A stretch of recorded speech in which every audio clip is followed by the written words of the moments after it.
Welcome to the Nonfiction Insights channel. Great to be here. Today, we're really going to dig into Viktor Frankl's Man's Search for Meaning. Our goal here is to pull out the core insights from Frankl's, his whole experience and his therapy, logotherapy, and make it all clear and hopefully useful for you. Absolutely. We'll cover his time in the camps, the basics of logotherapy, and maybe touch on some critical thoughts too.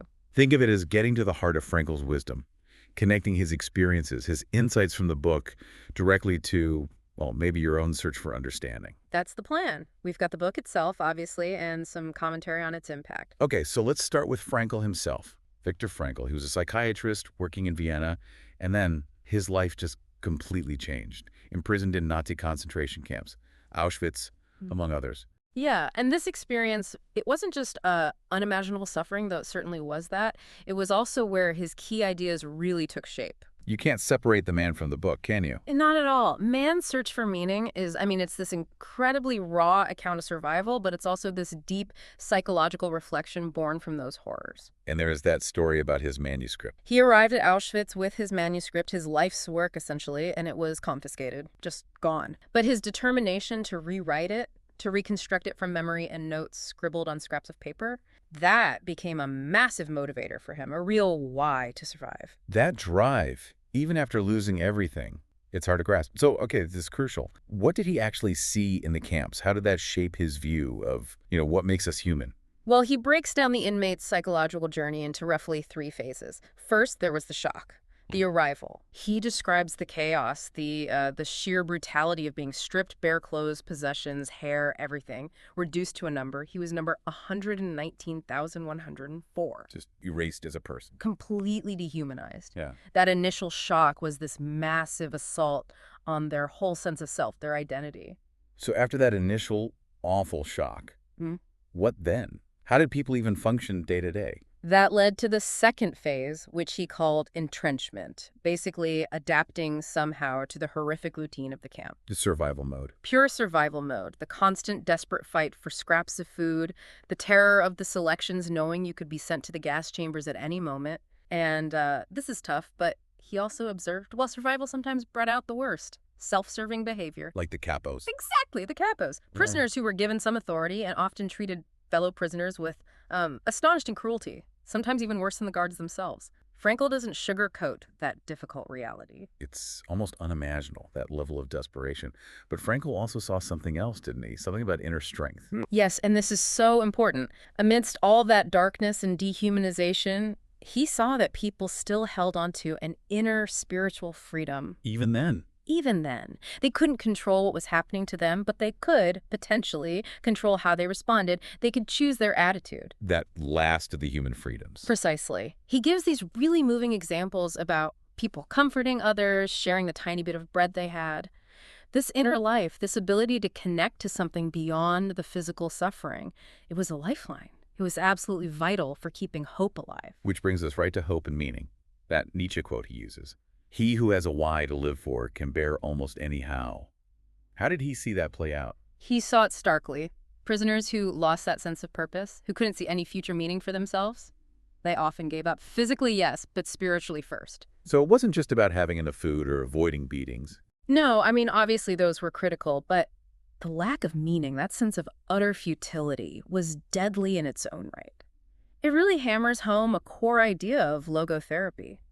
Meaning isn't just nice to have, it's fundamental. We need it to survive. So what kind of why could possibly exist in a place like that? Where did people find meaning? It could come from surprising places. For Frankl personally, love was huge. Thinking about his wife, imagining conversations with her that sustained him. Even just the memory, the idea of her. Exactly. Also, the idea of his work wanting to survive, so he could lecture about his experiences, share what he'd learned. That gave him a future goal. A reason to push through. Right.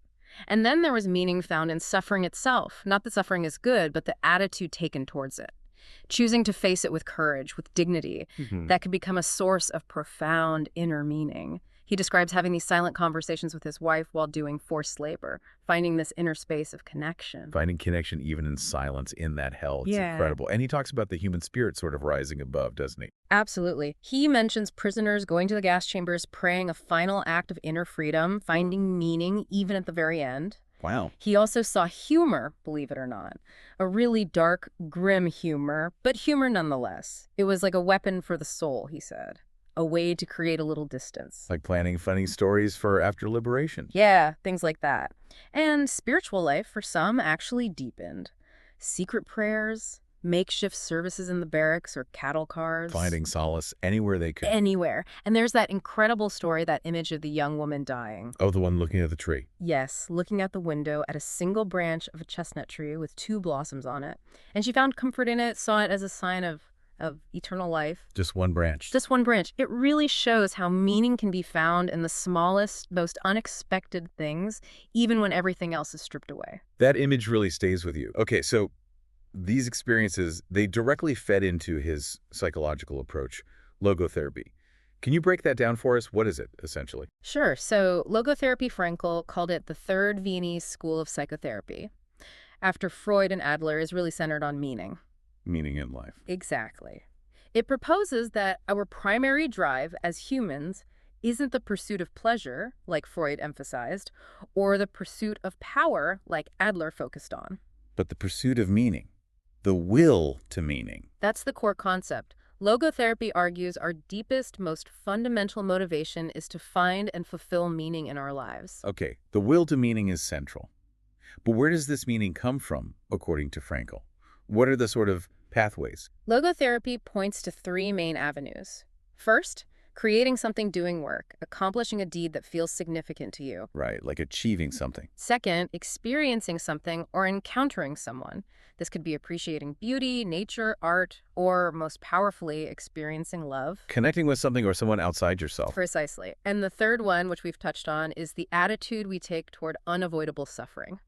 Okay, and that distinction is key, right? Yeah. Suffering itself isn't meaningful. Exactly. Frankl is very clear on this. Suffering is suffering. But our response to it, the way we choose to bear it when we can't change the situation, that can give it meaning. That makes sense. It's about our agency in the face of hardship. So what happens if this drive, this will to meaning, gets blocked? Frankl called that existential frustration. He believed that when our need for meaning isn't met, it can lead to psychological problems, what he termed noogenic neuroses. Noogenic, meaning Yeah. related to the mind or spirit. Yeah, from the Greek word nous, meaning mind or spirit. So these are neuroses that don't stem primarily from, say, childhood conflicts, but from a crisis of meaning, a spiritual or existential distress. So feeling purposeless can actually make you psychologically unwell. How common did Frankl think this was, this existential vacuum? He thought it was very common, especially in the 20th century. He saw this feeling of deep meaninglessness as a kind of mass neurosis of modern times. Really? Yeah, he linked it to boredom, depression, aggression, addiction, all sorts of issues. He suggested it came partly from what he called a twofold loss. First, as humans evolved, we lost some of the basic animal instincts that guide behavior. And second, the traditions and values that used to provide clear guidance in society were weakening. Leaving people adrift. Kind of adrift, yeah. Without those clear inner or outer guides, people could fall into this vacuum, this feeling that life lacks ultimate purpose. He even cited studies suggesting American students reported feeling this vacuum more than European ones at the time. Interesting. Yeah. That feeling of emptiness leading to problems. It really resonates. So how does logotherapy suggest we fill that vacuum? How do we find meaning?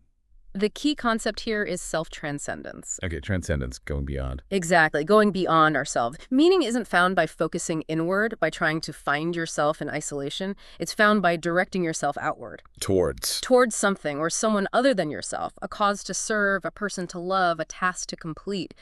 Frankl argued that things like happiness or self-actualization aren't goals to be pursued directly. They're more like side effects. Precisely. They happen naturally when you're engaged in meaningful pursuits, when you're transcending yourself. He also talked about a super meaning. Super meaning, like an ultimate meaning. Yeah, an ultimate meaning that's probably beyond our full human understanding.